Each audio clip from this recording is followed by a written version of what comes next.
Ya. Mana duitnya, keluarin tas putih. 10 juta, 100 juta. Wah, aku juga mau tahu. Jadi gini, ini kan pasti lagi fokus menghilangkan atau membasmi, membunuh si kuman. Yaitu sifat 18. Menghilangkan sifat 18. Hatinya harus bahagia.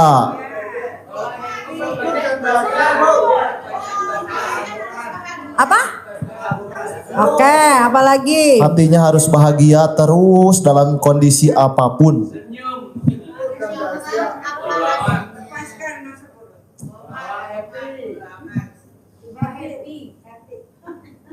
Dah ya. Bukan itu jawabannya. Gak ada yang tahu berarti ya, Bu. Enggak, karena ini teori aku berarti dari tadi dengerin gak merhatiin ya. Menghilangkan sifat 18 dengan mudah. Nah, dengerin ya. Anak yatim itu kalau buat aku itu adalah peluru. Ya, peluru. Kalau kita mau nembak mesti ada apa? Mau nembak, kan pelurunya udah ada nih. Senapan kan, senjata kan. Oke. Kalau misalnya anak yatim itu panah, berarti kita perlu busurnya. Oke. Busur dan senjata itu kita bisa dapat dari apa? Betul, sedekah. Apalagi? Iya.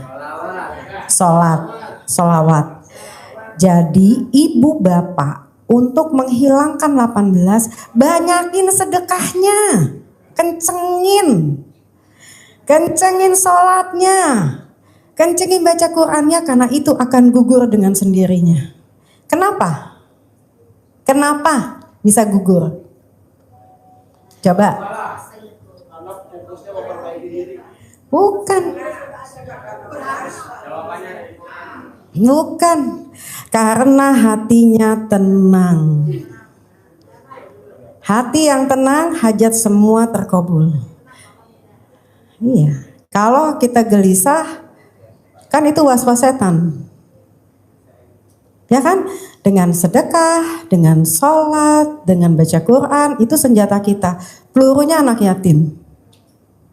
Bawa sedekah yang banyak, memuliakan anak yatim. Bukan memuliakan bapak yatim. Gantian. Enggak. Untungnya enggak. Enggak kan kalau ini bapak yatim apa? Peluk apa? Cium apa? Gimana? Usap kepalanya, cium keningnya ibu yatim. Sekarang kita balik. Kita kesini bapak-bapak, ibu-ibu kesini memuliakan anak yatim, bukan memuliakan bapak yatim. Gak bercanda ya Pak Haji. Jadi sedekah itu adalah senjata kita. Pelurunya anak yatim. Sekarang ibu bolak-balik kesini mau 1000 kali mau ketemuin bapak yatim. Bener gak? Ini kan jadi cerah ceria tuh ketemu bebeknya. Bener gak yang tadi yang ngantuk pada kalau kitanya nggak sedekah, tidak memuliakan yatim, hajatnya tuh nggak deret-deret gitu loh, nggak cus. Iya, muliakan kan Pak Haji udah ngasih tuh anak yatim sebanyak-banyak enggak? Ini yang dipepet Pak Haji. Pak Hajinya udah banyak pasiennya, pepet anak yatimnya. Ibu datang ke sini, di situ ada toilet. Kenapa nggak bawa sikat bersihin toilet? Kalau tidak punya uang untuk bersedekah, belum punya ya, bersihin masjid. Main sama anak-anak. Jangan di sini datang cuma minta aminnya. Giliran disuruh sedekah, berat banget. Belum bayar ini, belum bayar itu. Pasti nanti ibu dalam hatinya gini, oh iya kalau Mbak Rati, kalau Bu Rati mah kan udah ada duitnya. Enggak lagi sama juga, saya juga pakai pengorbanan lah. Kalau tidak dipaksa sama Pak Haji untuk sedekah ini Mbak, udah belum ini Mbak, ini belum Pak Haji, aku belum pernah. Mungkin saya nggak ada di titik sini. Saya kan nanam cabai ya. Di April seharusnya cabai saya itu panen. Cabainya belum tapi kubis. Wih, ngarep dong duit banyak ya. Ada duit lah. Alhamdulillah loh. Alhamdulillah apa? Awal April. Iya, kena hama. 1 hektar. Tepuk tangan dulu dong. Wah, lo baru denger hama langsung cemberut. Semua tuh mau jelek, mau bagus harus gembira. Jadi jangan pas Mbak Rati ngomong hama langsung Bapak dan Ibu diem aja kayak larut dalam kesulitan. Goblok. Harusnya pada saat Mbak Rati ngomong hama, Bapak dan Ibu orang hore gitu. Bohong lah langsung dikasih hadiah umroh, dampingin anak yatim. Harus semangat. Iya, ayo dong. Tepuk tangan dong buat Mbak Rati. Iya. Yang gagal panen.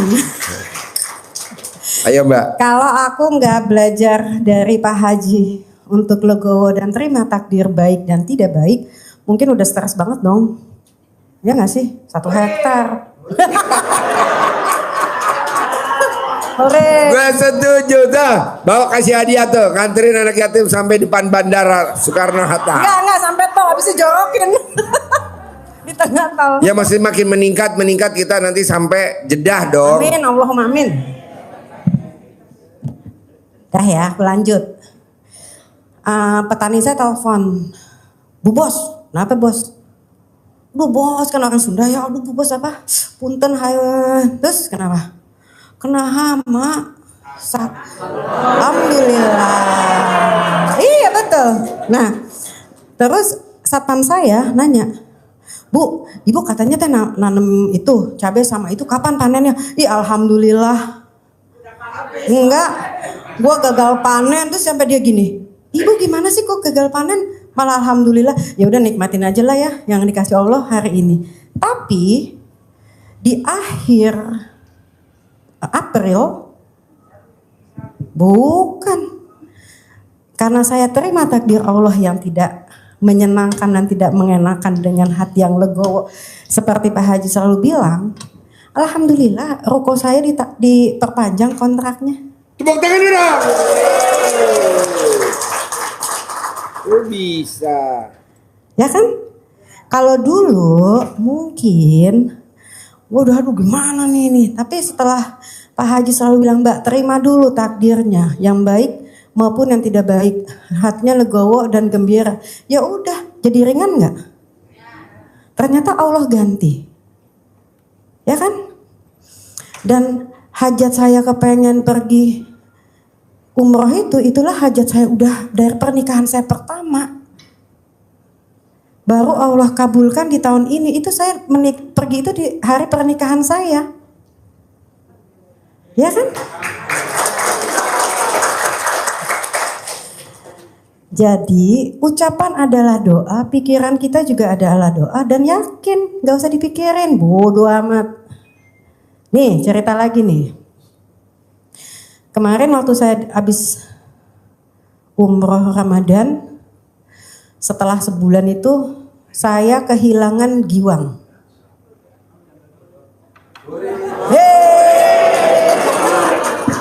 Pinter. Saya Gue seneng bener nih punya tamu blow on. Gue suka tuh si blow on. Aduh, kenapa nggak dari pagi ngomong begitu? Jadi suasana hidup blow on.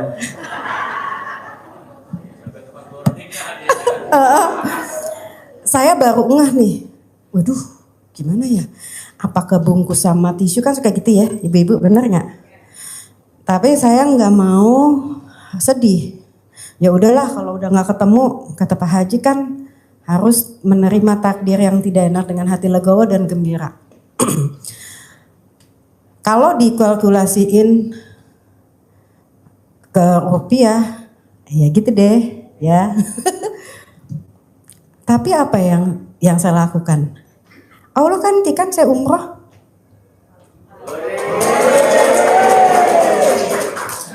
Pak Haji, tadi aku cerita yang Pak Haji nanya norek aku, yang uang aku tinggal 900.000 mau umroh. Tuh tanya Pak Haji, Mbak noreknya berapa? Ya Allah, alhamdulillah banget buat jajan anak-anak.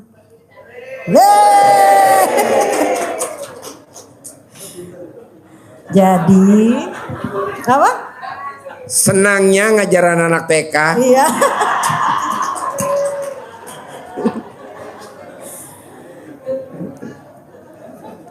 Jadi apa tadi? Untuk menghilangkan, mengikis semua sifat 18 supaya mendapat hadiah sayembara dari Pak Haji, yaitu sedekahnya kencangin sedekahnya. Salawatnya kencangin bagi Rasulullah. Hah? Iya silakan. Apa mau ditemenin, mau dicebokin? Gak bu, bercanda, maaf. Iya. Pak, anterin Pak.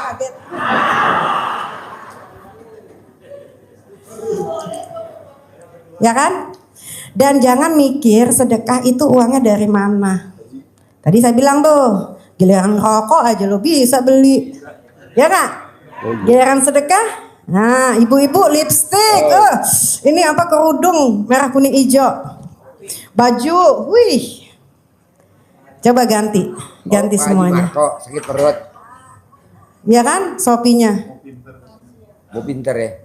Ya kan, kayak gitu. Haji Marco sakit perut, saya bilang mau pinter. Kamu bubuk.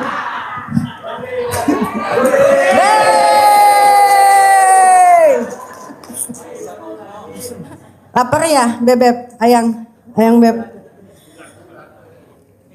Jadi dari yang tadi saya ceritakan, itu perjalanan saya menuju hajat terkabul.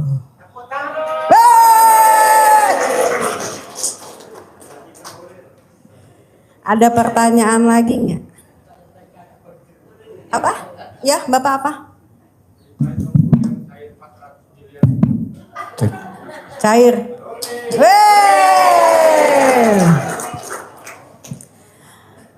Yang cair, apapun itu bentuknya, itu yang saya jalanin. Bangun jam 00, senyum, mandi, baca Quran, ba'diyah qobliyah nggak tinggal, sedekah, subuh, sedekah Jumat barokah, itu yang saya jalanin. Dan membuang semua prasangka praduga 18. Uang 401 triliun untuk saya gak ada artinya. Benar gak? Tunggu, tapi kan belum selesai. Untuk apa punya uang banyak kalau tidak memperjuangkan menolong agamanya Allah?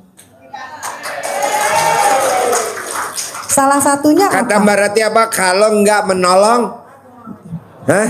Memperjuangkan menolong agamanya Allah. Iya. Nah, Bapak dan Ibu mau gak dampingin anak yatim umroh besok?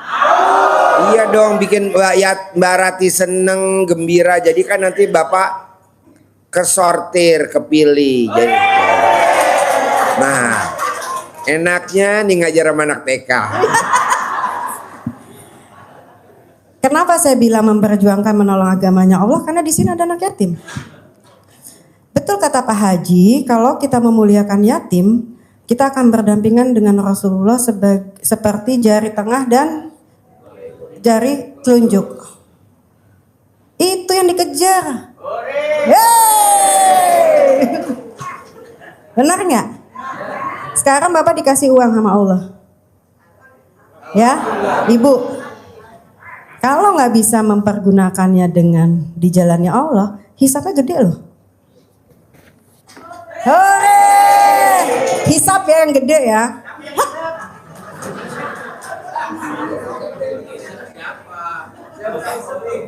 Ya tahu tuh Haji Marco. Jadi Bapak nanya saya berapa sekian, ini sekian. Nggak penting lo jalanin ilmu Pak Haji, lo kasih bukti ke gue. Gede. Kayak gitu Pak. Dan yang paling dari uang sih saya suka ya. Saya perempuan. Love it. Tapi gimana Allah memberi hadiah yang indah sekali Allah kabulkan gitu loh doa saya.